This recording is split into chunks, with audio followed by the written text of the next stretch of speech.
look like a hot mess.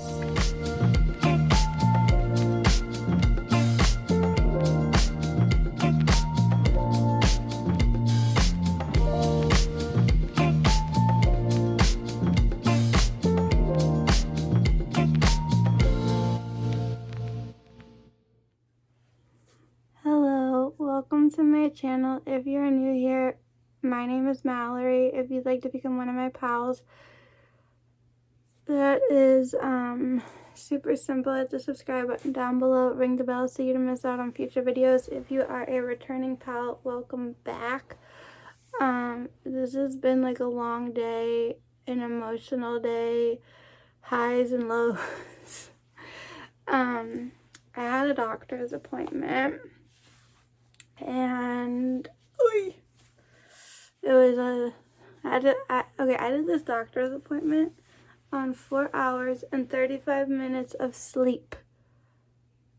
I went to bed knowing I'd be up in like close to 5 hours, but actually it was less than that because in my head I'm like, oh, I don't have to be up till 10 because, well, the appointment was at 10.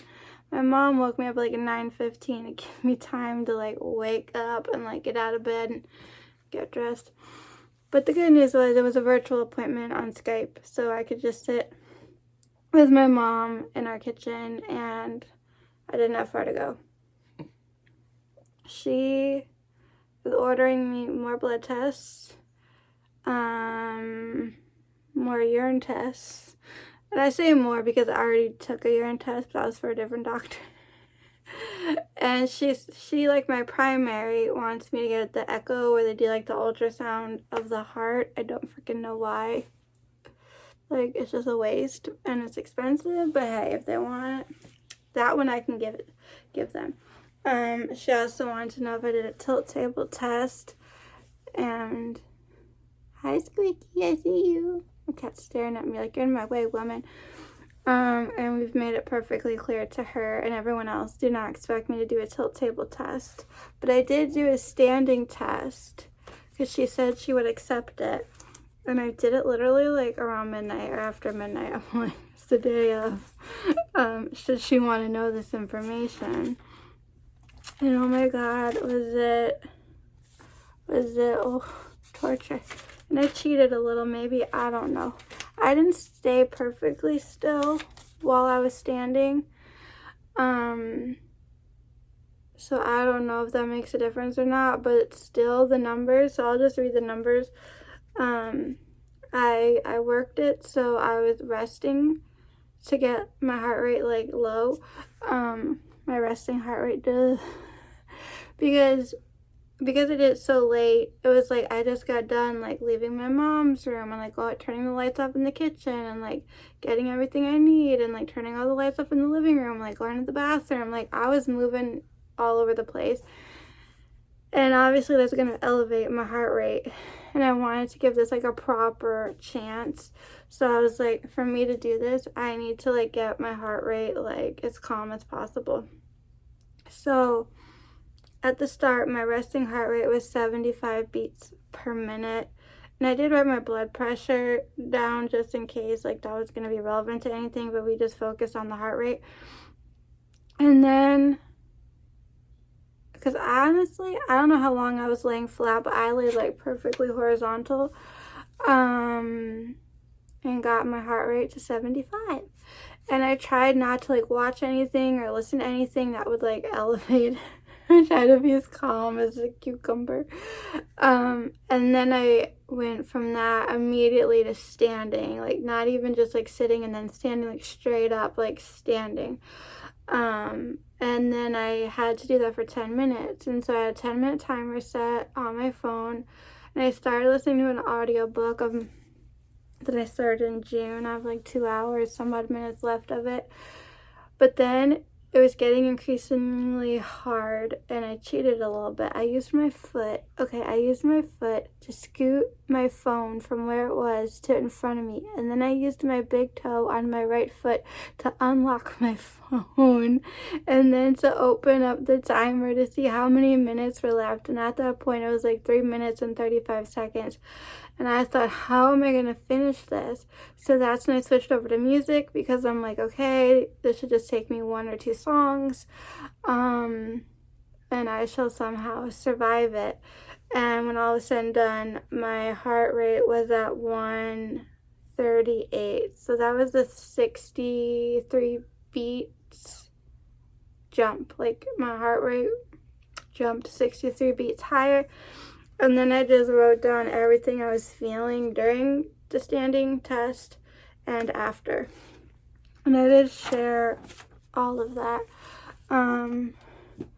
And then she wanted to know, she has a really cute question, which was, did you have an MRI of your brain?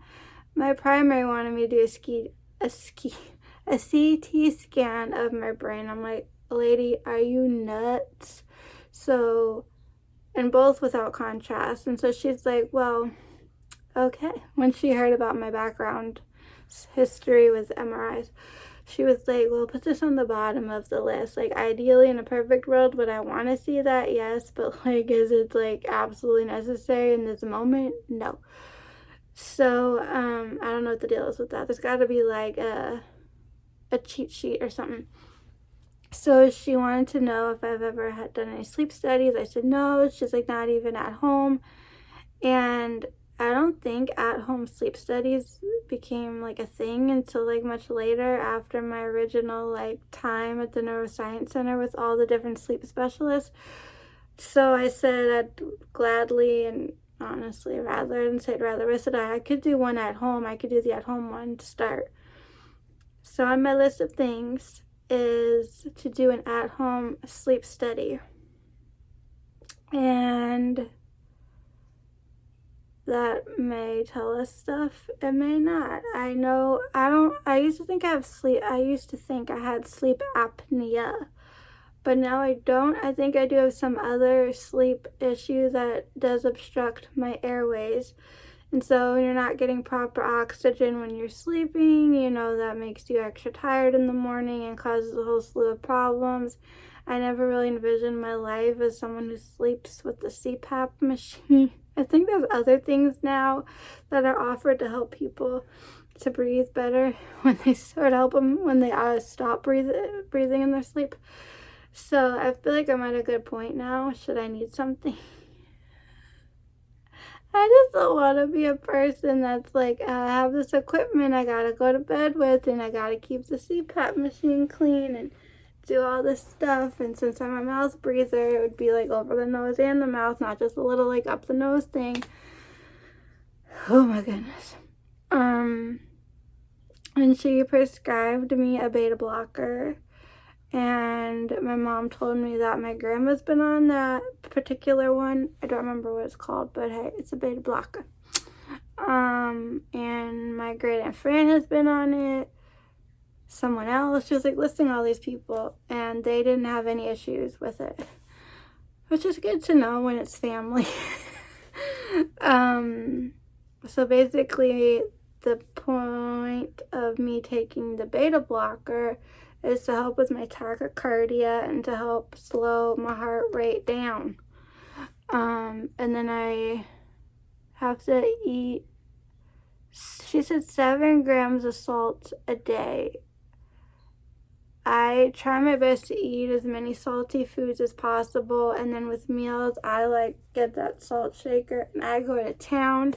But I saw someone do something that was extremely clever. They took a really small Tupperware container and they measured out the amount of salt that they needed to eat for that day. And anytime they would eat something that wasn't pre-salted, like if they weren't having like potato chips or something salty, then they would just sprinkle it on. So I kind of like that idea, because how am I going to know and keep track and measure everything? That's something. And then she said something about drink 2 to 3 liters of water. So if I were to drink 2.5 liters, that's about like 80 fluid ounces. And right now I'm like doing 60 to 70. But when I typed in the conversion from liters to fluids and it was to 3 liter, it was like 100 I'm like, you want me to drink 100 fluid ounces? Whew. But no, I think, because here's the thing, I don't leave my air-conditioned condo unless I absolutely have to. And even then, I'm only in like a slightly warm elevator. Depending on if the AC is working in the lobby or not. It's hot in the garage, but then I'm quick in the car, AC, we're good. I think she has this conception because I live in Florida and it's summer that it's like uberly hot outside, which like, yes it is, but like I'm not hanging out in the heat. So I think she was like, you know, if it's hot, up the water. Which makes sense, but like I'm inside one. I'll shoot for 80. And then she was saying, you know, do the compression stocking stuff. And it's like, I do wear the compression socks that go, you know, it's a sock, but it goes to like here. She wants me to like be in full all the way like up my abdomen. She didn't go into too much detail as to like what brand or how tight or what. So there's a little confusion there just now. As I just thought about it, as I was just sharing with you. Like a lot of the things she said are things I've already been doing. It's just, okay, a little more water will help you feel better. Okay, good. Now I know exactly how much sodium. Good. Hopefully this medicine, half a tablet once in the morning, should like make me feel a little bit better throughout the day. And then as far as exercise, she only wants me horizontal and don't overdo it. Like just do like 5 minutes of something. And then when it comes to like cardio, it's the recumbent bike and the rower machine. And again, like a 5-minute to start and like till I can build up my stamina and do more. So she did. I did get a diagnosis, and then there's another thing that has a question mark on it. So for anyone wondering what I really have, it's what I've known for months, I don't know, since May, that I indeed definitely have POTS. I am a POTSy. I am someone who struggles with postural orthostatic tachycardia syndrome. Tachycardic. Orthostatic tachycardic. There's so many people that are like postural orthostatic tachycardia, and it annoys me. But now I'm like, how the hell do you postural orthostatic tachycardia syndrome. Anyways, it's a mouthful. Because I kind of suspected it, I may have shown this, I don't know. Pardon me as I struggle with, I don't know that I'm gonna, be able to do what I want to do. I'm just gonna, okay. I'm just gonna show you this. This sits in my walker, like in a thing. I've shown you. It's rainbow. It's beautiful. We love it. And this just says urgent medical notice. And I had an incident, and I think I did record after the incident, I recorded myself, and I was like very shaken up because I don't know what the hell happened. Like I almost passed out or something bizarre was happening to me, which made me all the more grateful to have this on my walker, especially like just to use this as like a reference guide for people like my personal trainer. And I'm not wearing my Apple Watch, but I do have a medical ID attached to that, and I have one attached to my backpack. So this says POTS Awareness Medical Card. My name is Mallory. I suffer from postural, I'll read what exactly it says.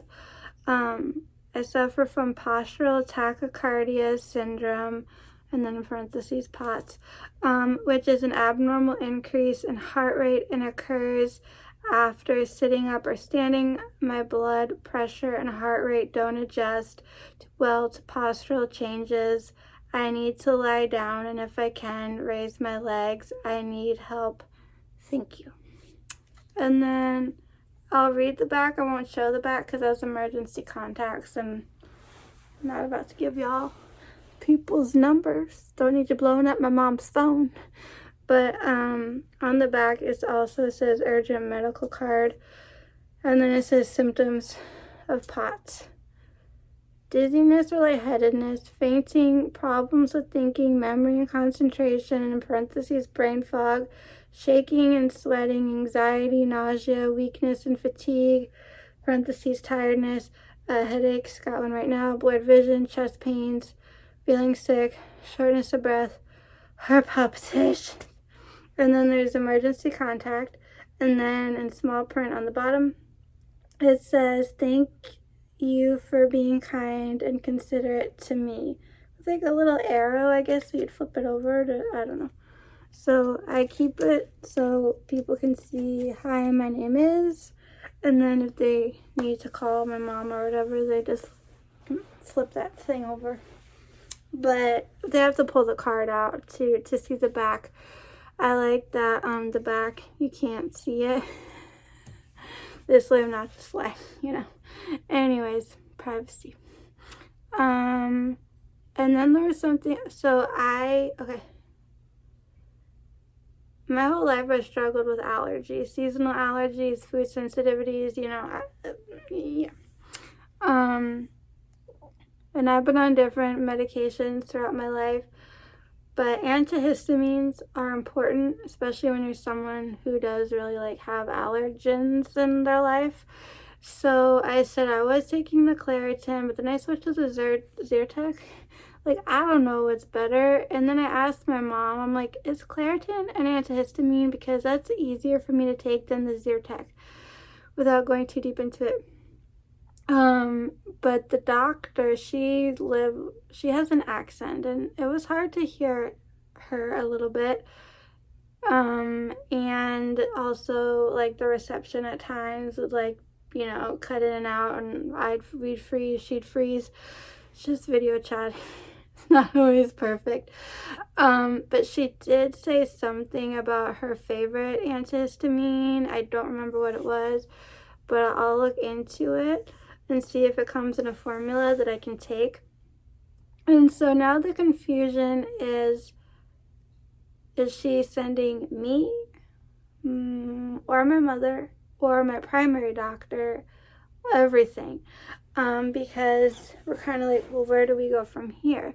So she said that, you know, she wants my primary doctor, primary care physician involved, to kind of help take over some of these things, like with the different tests and the medications and stuff.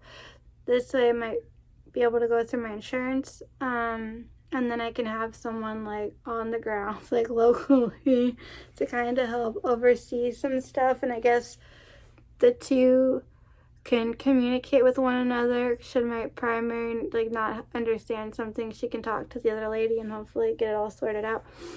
So she did, before she gave me my POTS diagnosis, she threw something out there, and I was like, I don't want that. I don't want POTS either. It is so funny because every time I would tell my primary that I thought I had POTS, she would say, oh, you don't want that, and then go into all these details. And so I was talking to my mom about that the other day, and my mom was like, well, who would want? Nobody wants problems. Like, it is a funny response.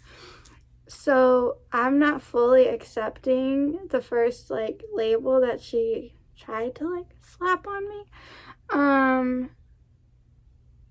And my mom looked into it because I like got really upset. Like, it was a very emotional day. I think I said that. I cried a lot, then my mom cried a little. Like, we cried tears of relief and joy of like, thank God that someone can help me and has an understanding of what my body is going through. It was like, there was a lot of relief and a lot of like, oh my God, like a lot of prayers answered. But then there was a lot of other stuff, like just so many emotions, all positive and negative and everything in between. And I'm just like, Argh. Then my mom opened up about, you know, how defeated she felt every time she would call a place and they would say, nope, no, no, no. And then she's like, got all emotional and she's like, this woman is the first one to say yes. Like, she wanted to have an appointment with you, and like, here we are, and like, there's so much good things to come, but it was just very overwhelming. And my mom was like, I looked into the other thing, and I'm not saying it because we're doing further tests to like confirm or deny, but whew. What I will say is my mom's like, you really don't fit the bill. And I looked into it myself, scared, but I'm like, I want to be more knowledge than what fears I already have about this condition. And I was like, wait a minute, I do not fit the bill or the criteria of this type. Change of locations, battery died. Anyways, I looked into it, and there's like 2 things that I could like check off and say, yes, I have those 2 things. So, oh my goodness. I'm just trying to figure out how to do life again. And right now I'm dizzy, I have a headache, I'm a little hungry, I am craving salt, I am thirsty. I just want to put pajamas on and crawl into my bed, and I have to take my progesterone still, and I don't know. It's been a day. There'll definitely be more things to come. I'm sure I left stuff out. But if you do have any comments, or if you have any questions or anything, you want clarification on stuff, comment down below, subscribe, ring the bell, give this video a thumbs up for moral support. And you can follow me on my Instagram. I share stuff over there quite frequently because it's a little bit easier than trying to keep up with YouTube videos. But I am doing my best to put content out for you all. So all that being said, thanks for being with me on this journey. It's the PCOS. That was a marathon, not a sprint. POTS. It's a marathon, not a sprint. And while I may have some diagnoses, my health journey is far from over. So thanks for watching and for all your love and support. And as always, till next time, keep it quirky.